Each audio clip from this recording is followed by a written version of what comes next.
दरवाजे की घंटी लगातार बजे जा रही थी। इधर सोमेश जी बाथरूम में थे, जबकि मालती जी रसोई घर में। मालती जी फटाफट आटा गूंद रही थी। आज उनका और सोमेश जी का अपने दोस्तों के साथ पूरे दिन बाहर घूमने का प्लान था। आज सब लोग शहर के ही कई मंदिरों के दर्शन करने जा रहे थे। अब बाहर का खाना तो बचता नहीं था, सो सब लोग अपने अपने घर से ही खाना बनाकर लेकर जा रहे थे। बस मालती जी इसी की तैयारी में लगी थी। लेकिन तभी दरवाजे की घंटी बजी। मालती जी के हाथ आटे में सने हुए थे।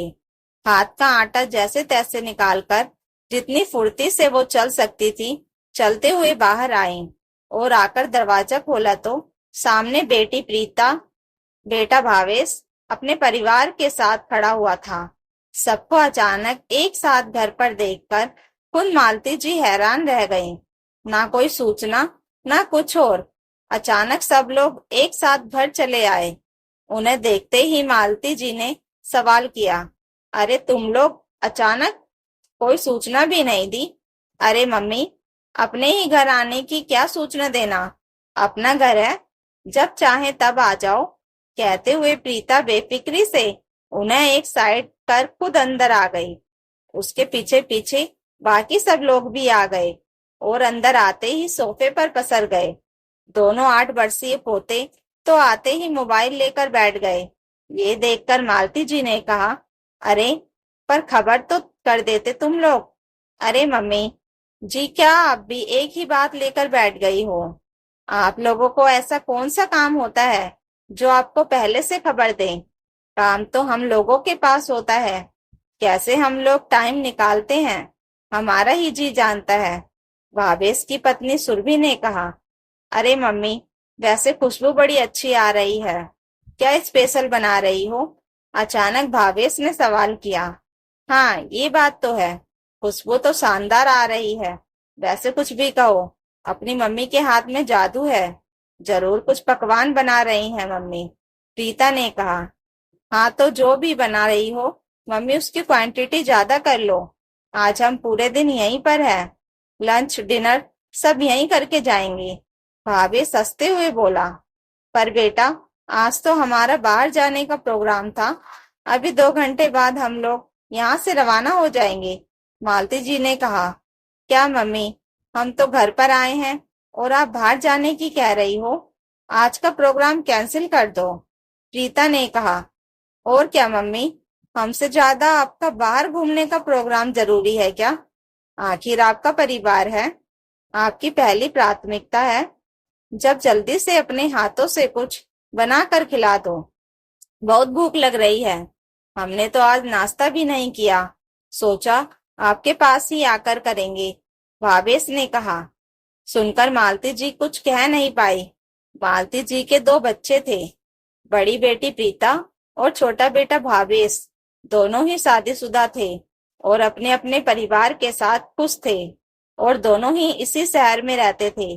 पहले भावेश और सुरभि सोमेश जी और मालती जी के साथ ही रहते थे, लेकिन बुजुर्ग माता पिता की सेवा करने में भावेश और उसकी पत्नी सुरभि को बड़ा रोना आता था।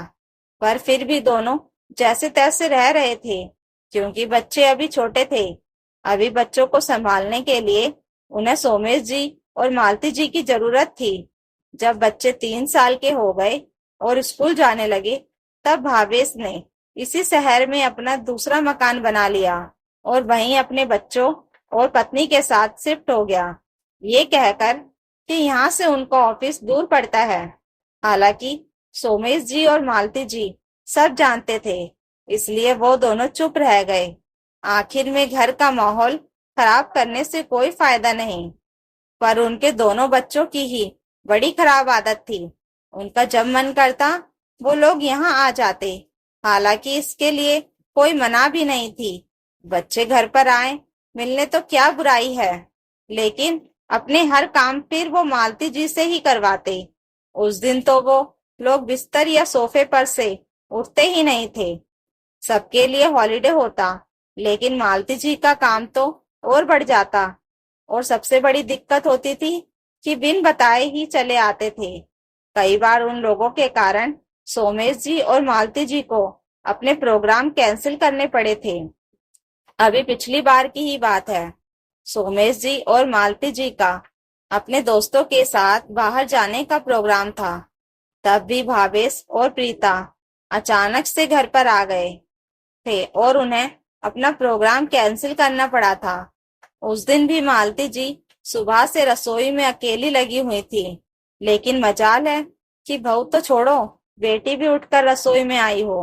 पूरे दिन भर वो लोग घर पर ही रुके थे, नई नई चीजों की डिमांड कर रहे थे और मालती जी उन्हें बनाकर खिला रही थी। अब सब सामान घर पर हो ये भी जरूरी नहीं है। सोमेश जी को ही बाजार से सामान खरीदने जाना पड़ रहा था। सोमेश जी ने भावेश को कहा, बेटा, क्या बुढ़ापे में मुझे परेशान कर रहा है? तुम खुद जाकर सामान ले आओ। क्या पापा, आपको हमारा आना अच्छा नहीं लगता है क्या? कभी कभी तो आते हैं यहाँ पर, उसमें भी आप काम बता रहे हो और फिर हम मम्मी से ही तो डिमांड करेंगे। आखिर हमारी पसंद का खाना बनाती हैं वो। परिवार इसी को ही कहते हैं। भावेश ने बिगड़ते हुए कहा, लेकिन बेटा, मुझे लगता है पापा जी को हमारा आना बिल्कुल अच्छा नहीं लगता। एक तो हम समय निकालकर आपसे मिलने के लिए आते हैं और उसमें भी आप हमारे साथ ऐसा व्यवहार करते हैं। तब सुरभि बीच में ही बोल पड़ी थी। ये सुनकर मालती जी ने सोमेश जी को चुप रहने के लिए इशारा किया। ये देखकर सोमेश जी खुद ही बाजार चले गए थे। उस दिन तो फिर भी ये लोग दोपहर तक रुके थे। दोपहर को भी अपना लंच खत्म कर बर्तन सिंक में छोड़कर भावेश तो अपनी पत्नी और बच्चों के साथ रवाना हो गया। प्रीता जब रवाना होने लगी तब सोमेश जी ने उसे भी टोका, बेटा, इतने सारे बर्तन हो गए हैं, रसोई फैली पड़ी है, तुम्हारी मम्मी अकेले कैसे काम करेंगी? तुम्हें पता है ना, वो बीमार रहती हैं, थोड़ी सी उसकी मदद कर दो। क्या पापा, अपने ससुराल में भी काम करो, यहाँ भी काम करो। मैं थक चुकी हूँ, मुझसे नहीं होगा। मम्मी धीरे धीरे कर लेंगी, वैसे भी उन्हें आदत है काम करने की। अभी मुझे लेट हो रहा है। टका सा जवाब देकर रीता भी अपने घर रवाना हो गई। तब सोमेश जी और मालती जी ने मिलकर धीरे धीरे काम निपटाया था। लेकिन आज फिर वो लोग बिन बताए ही आ गए। जब सोमेश जी को ये बात पता चली तो वो कमरे से बाहर निकल कर आए। अरे, तुम सब बड़ा अच्छा किया कि आज आ गए। आज मैं और तुम्हारी मम्मी अपने दोस्तों के साथ बाहर घूमने जा रहे हैं। तब तक हमारे पीछे से घर तुम लोग संभाल लेना। हमें किसी गार्ड को रख जाना नहीं पड़ेगा। फिर मालती जी की तरफ पलट कर बोले, अब मालती, तुम भी तैयार हो जाओ। अब तुम्हारी बेटी, बहू सब आ चुकी है। ये लोग खाना तैयार कर देंगी। अब तुम जल्दी करो। उनकी बात सुनकर एक पल के लिए तो सबकी बोलती बंद हो गई। फिर प्रीता बोली, पापा, कहाँ जा रहे हो आप लोग? हम तो आपसे मिलने आए हैं और आपको घूमने की लगी है। फिर किसी दिन चले जाना, आज तो घर पर ही रहो। हाँ पापा, हम तो मम्मी के हाथ का बना हुआ खाना खाने आए हैं और आप हो कि जाने की बात कर रहे हो। आपको जाना तो आप जाओ, लेकिन मम्मी को यहीं छोड़ जाओ, भावेश ने कहा। बेटा, तुम्हारी पत्नी भी बहुत अच्छा खाना बनाती है, आज खाना वो बना देगी, सोमेश जी ने कहा। सुनकर सुरभि का चेहरा गुस्से में तिलमिला गया, पर वो कुछ बोल ही नहीं।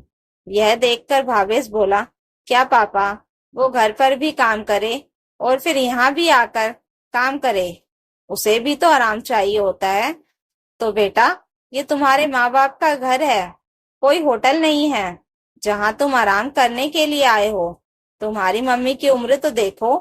तुम उम्मीद करते हो कि वो इस उम्र में तुम्हें अच्छे अच्छे पकवान बनाकर भी खिलाएगी और फिर तुम्हारे झूठे बर्तन भी धोएगी और जो तुम्हारे आने के बाद पूरा घर फैलता है उसे भी ठीक करेगी, जबकि तुम और तुम्हारी पत्नी तो यहाँ आराम करने आए हैं। शर्म नहीं आती तुमको? उसके बाद सोमेश जी पिता की तरफ मुड़कर बोले, और क्या कहा था तुमने अपनी मम्मी को? मैं अपने घर का भी करूं और यहाँ का भी करूं? तो बेटा जी, आपको यहाँ आने की जरूरत नहीं है। आप अपने घर पर ही रहो। यहाँ आकर हमारा काम फैलाने की जरूरत नहीं है। और हाँ, आइंदा आओ तो बोलकर ही आना। अब हम तुम लोगों के लिए अपने कोई प्लान कैंसिल नहीं करेंगे। बुजुर्ग हैं, इसका मतलब ये नहीं कि हम फालतू बैठे हुए हैं। हमारे भी अपने प्लान होते हैं। और अब घर पर रुक रहे हो तो अपना काम खुद कर लेना, और जा रहे हो तो जल्दी रवाना हो जाओ ताकि हम टाइम से रवाना हो सके। आखिर सोमेश जी की खरी खरी सुनकर सुरभि और भावेश तो तुनकते हुए अपने बच्चों को लेकर अपने घर रवाना हो गए, जबकि प्रीता थोड़ी बहुत तैयारी करवाकर उसके बाद अपने घर रवाना हो गई। तो दोस्तों, अगर आपको यह कहानी अच्छी लगी हो तो कमेंट करके जरूर बताइएगा, और नई कहानियों के लिए फेम टेल्स चैनल को सब्सक्राइब जरूर कर लीजिएगा। Thank you for watching.